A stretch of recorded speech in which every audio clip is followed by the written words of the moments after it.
Pessoal, vamos continuando aqui com o último tipo de acionamento de motor, são os inversores de frequência, né?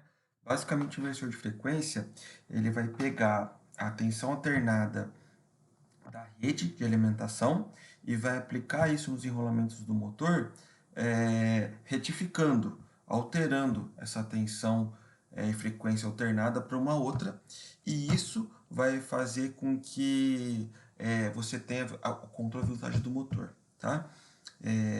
Então, basicamente, uma partida direta, a gente recebe 60 Hz da rede e o motor vai girar ali a 60 Hz, né? E no caso do inversor de frequência, o que a gente vai fazer ao invés de aplicar os 60 Hz nos enrolamentos do motor, a gente vai aplicar uma frequência diferente, tá? Além da frequência, também vai ser ajustado a tensão que vai ser aplicado.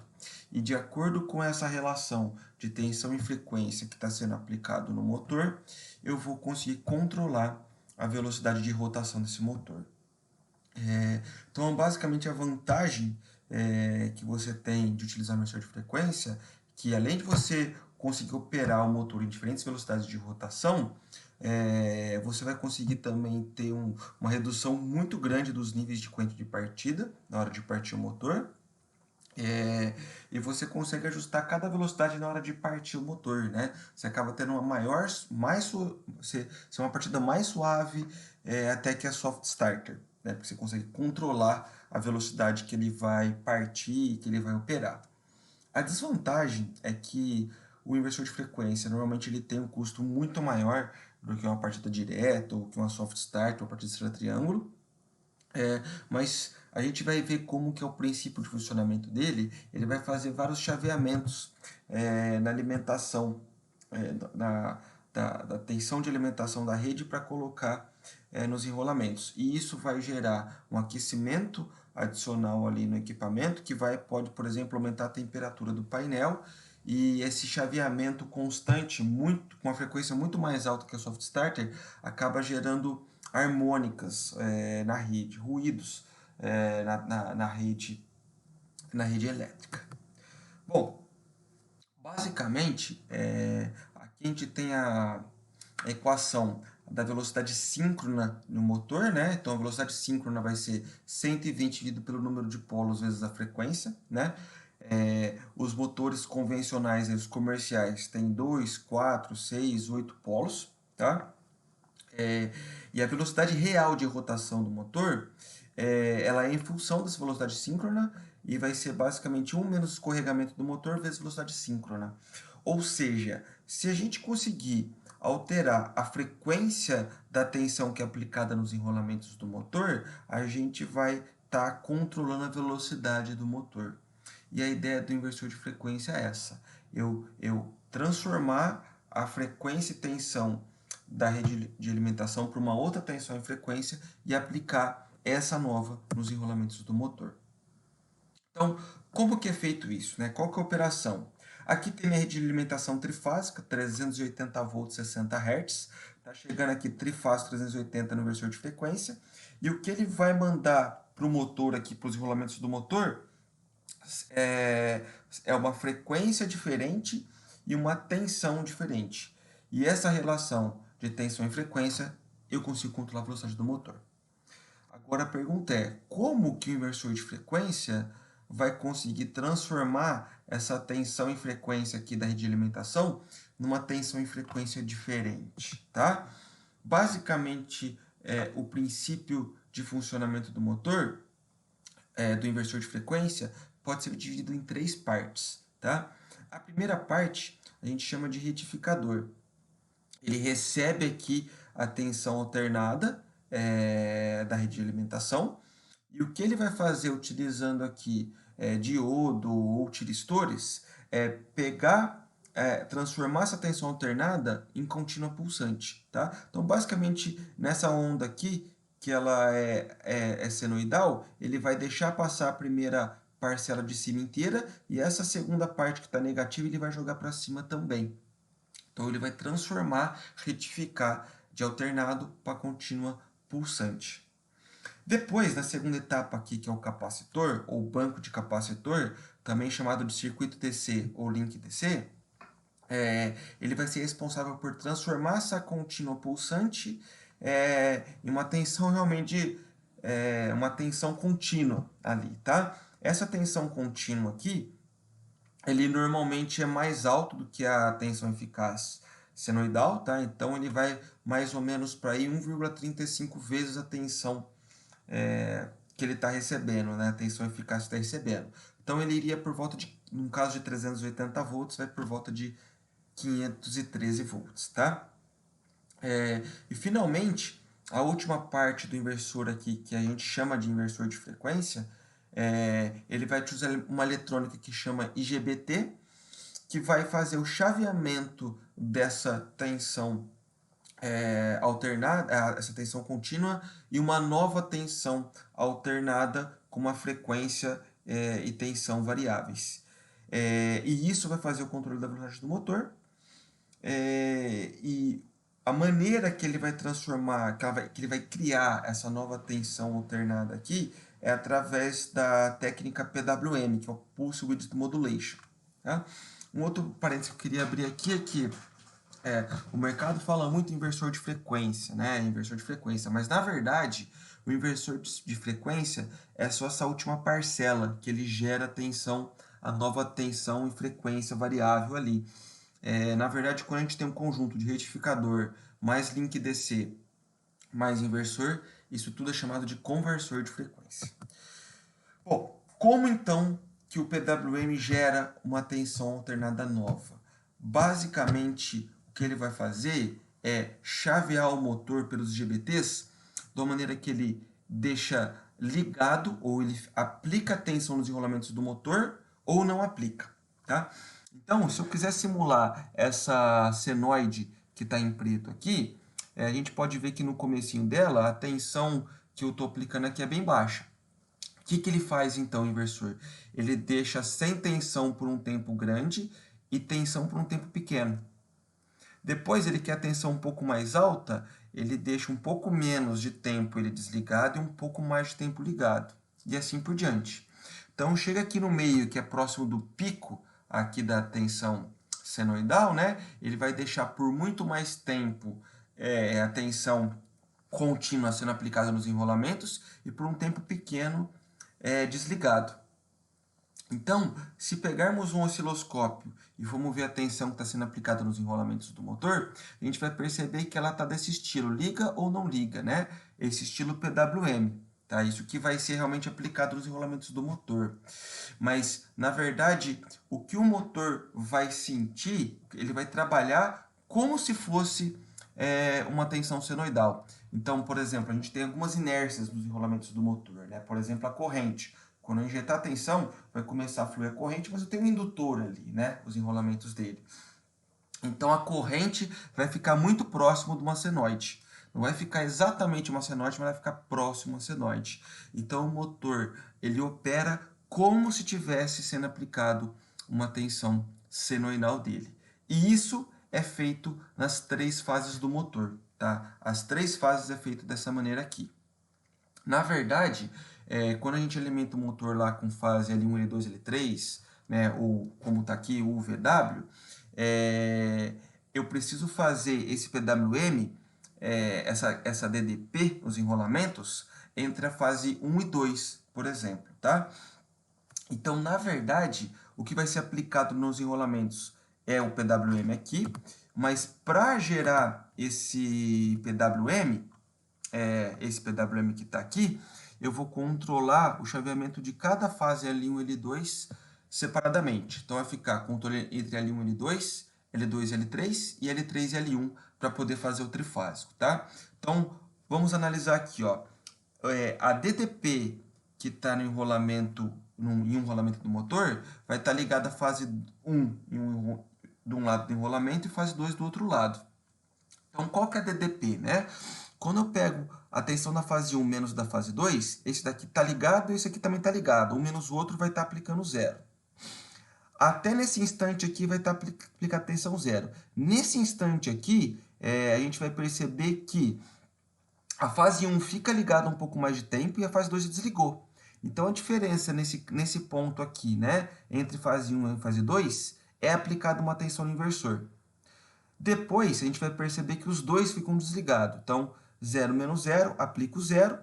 E isso vai acontecendo e a DDP do enrolamento acaba sendo aquele PWM, que é como se fosse a tensão senoidal. Então, vou passar aqui para a gente poder tentar enxergar ali ele, né? Então, ó, eu vou passando o tempo, você vai perceber que o resultado aqui de baixo é L1 menos L2, tensão na fase 1 menos L2. E o resultado desse chaveamento aqui, ele vai gerar esse PWM, que vai gerar a tensão e frequência variável, tá?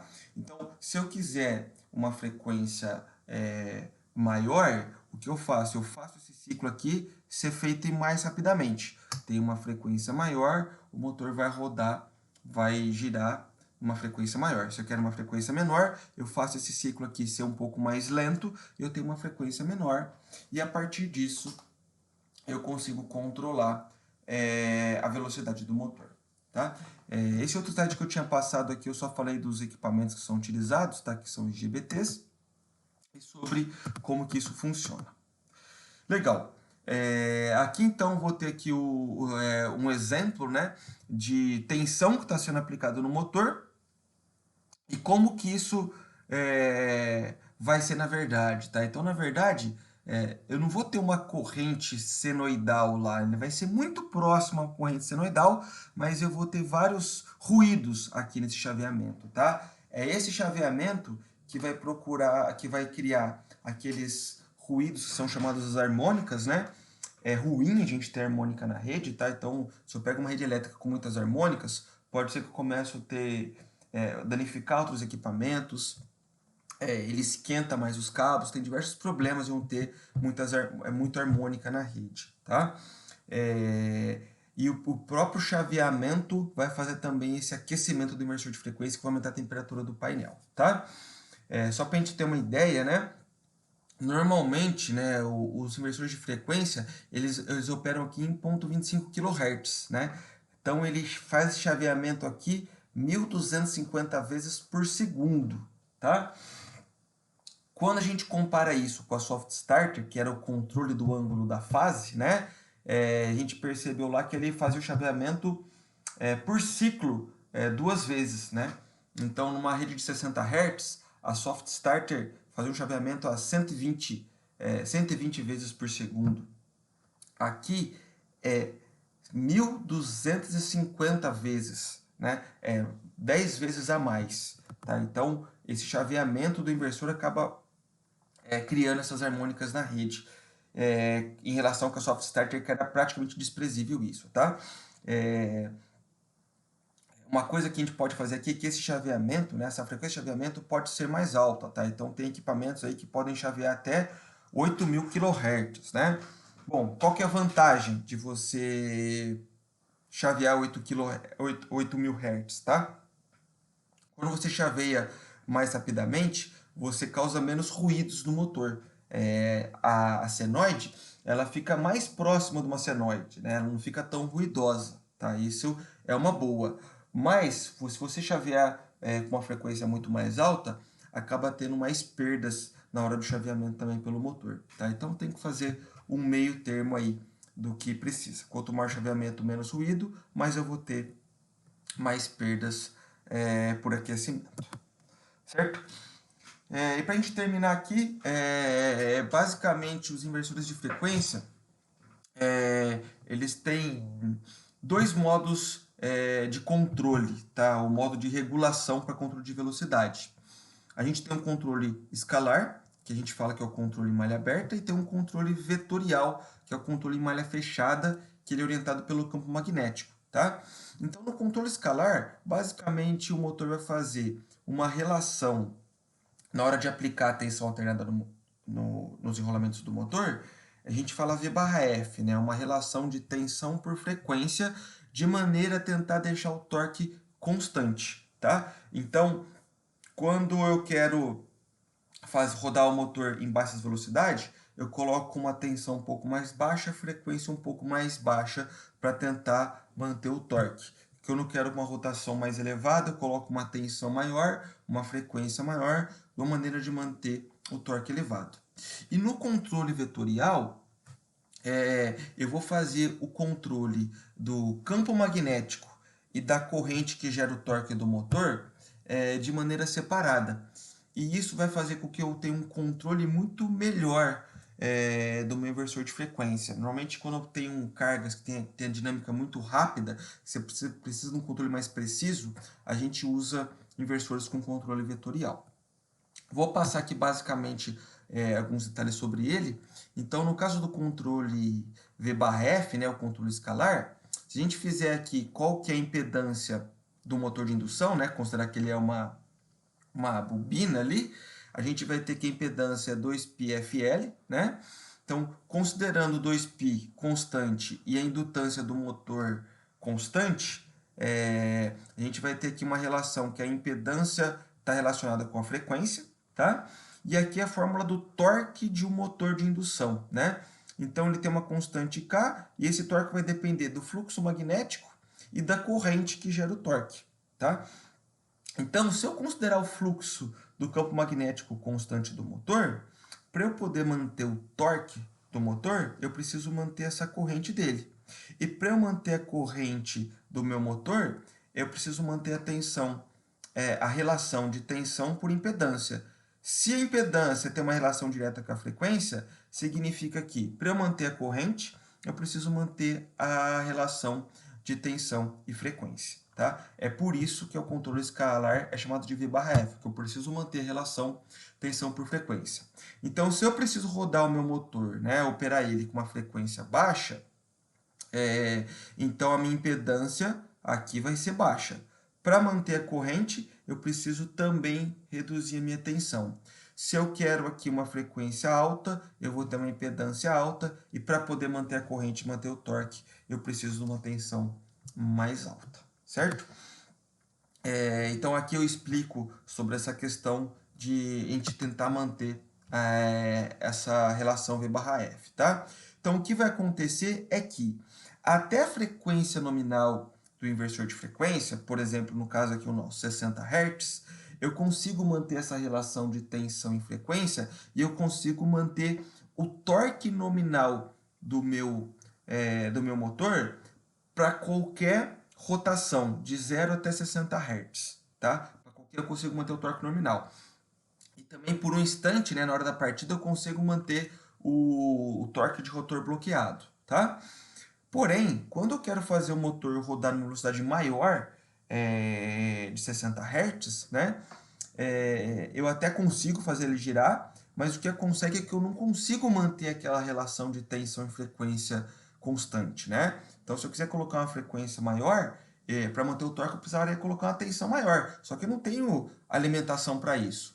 Então, nesse momento, eu acabo tendo uma perda do torque do motor por causa desse tema aqui, tá? Dessa questão da frequência. Ou seja, até a frequência nominal, no caso aqui 60 Hz, você consegue manter o torque. Se for mais que isso, até pode rodar, mas você vai ter um torque reduzido. Certo? Então aqui está o diagrama de um controle escalar. Basicamente, o inversor de frequência recebe o set point de velocidade. A partir de set point, ele gera a relação V/F.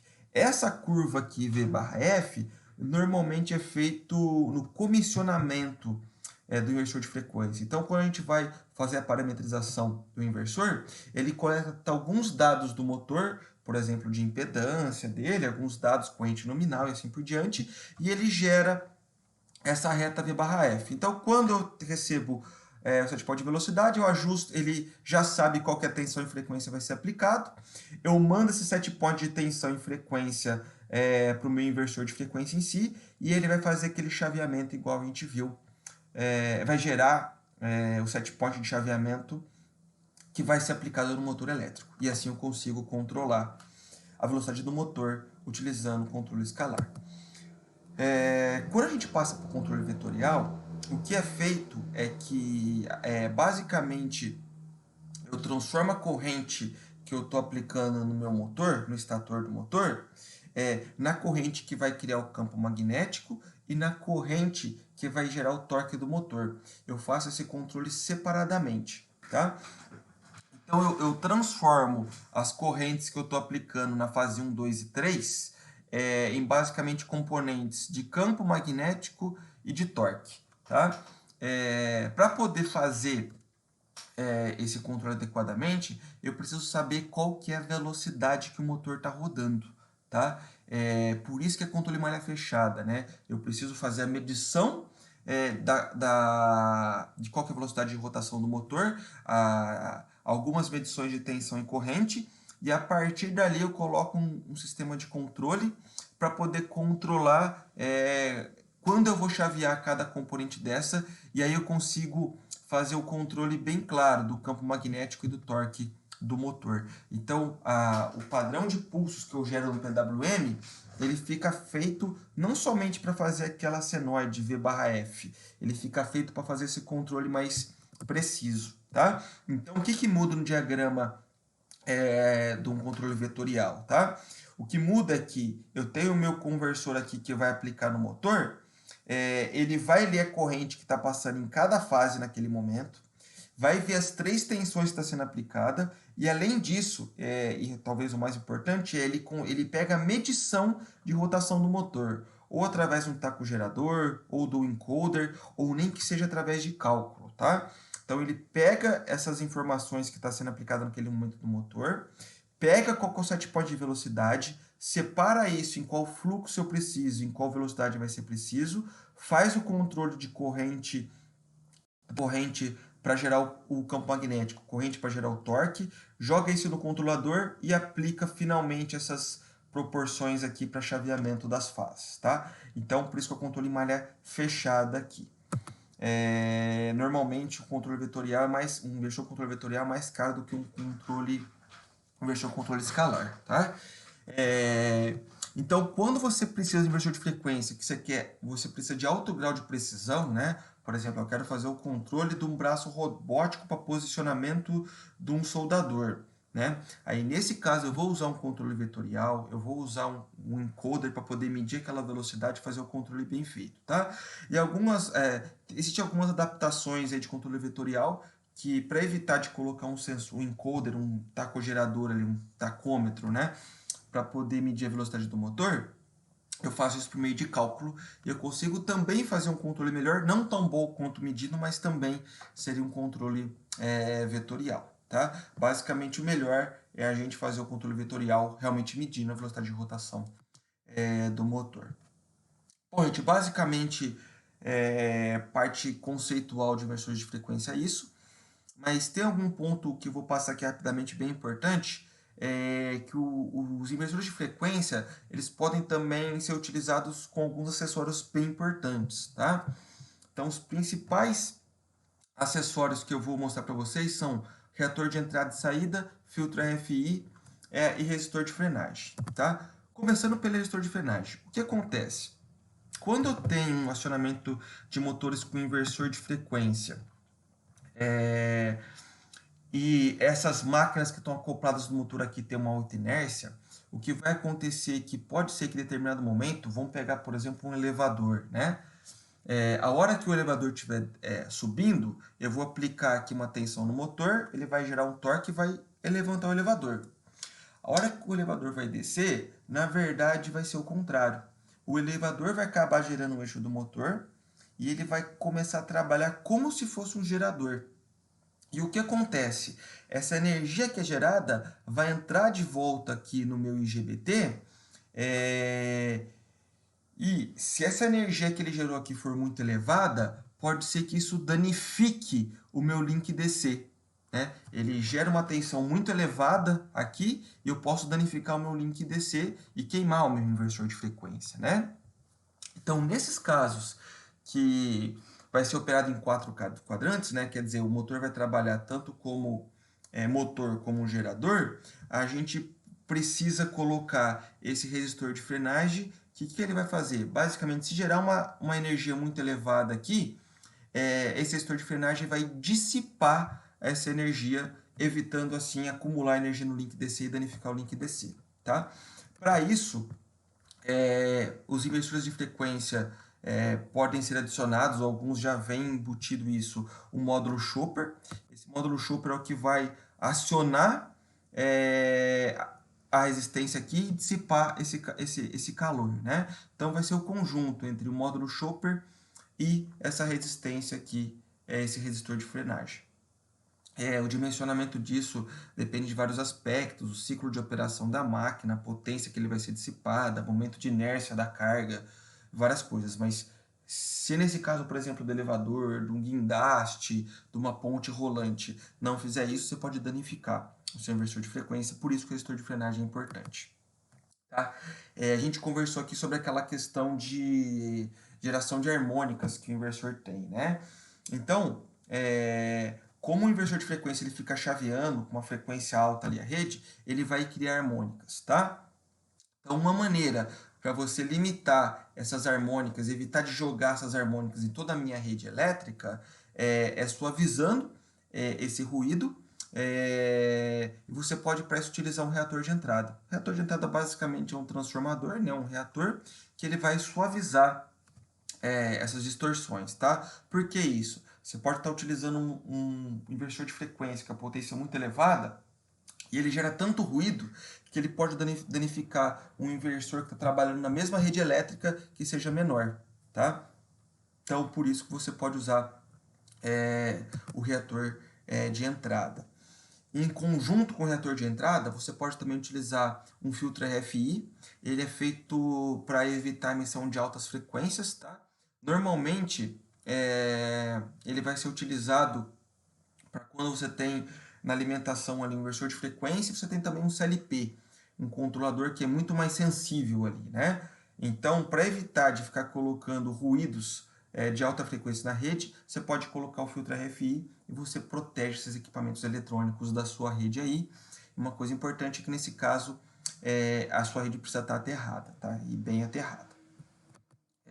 E o último acessório que a gente vai trabalhar aqui é o reator de saída, tá? O que acontece é que se a distância do meu inversor de frequência até o motor que ele está acionando for muito longa, tipo 100 metros, 200 metros, o que vai acontecer é que esses cabos, você pode ter problema no controle de velocidade do motor por causa desses longos cabos, tá? E aí, para poder melhorar isso, a gente pode colocar aí um reator de saída, tá? E esse reator de saída vai fazer com que esse controle seja melhor, mesmo em longas distâncias. Então, se eu precisar colocar o meu motor muito longe da onde está o inversor, para melhorar o controle do motor, para poder fazer esse acionamento, você precisa colocar um reator de saída, que também basicamente é um transformador. E ele vai evitar daqueles chaveamentos ali na saída do inversor de frequência, tá? Então a gente consegue aí basicamente aumentar, normalmente até dobrar a distância que você pode colocar do inversor até o motor. Esses limites de distância dependem de cada inversor de frequência, isso consegue ver pelo manual de cada inversor, mas isso varia de acordo com a fabricação deles. Bom, basicamente é isso as características do inversor de frequência.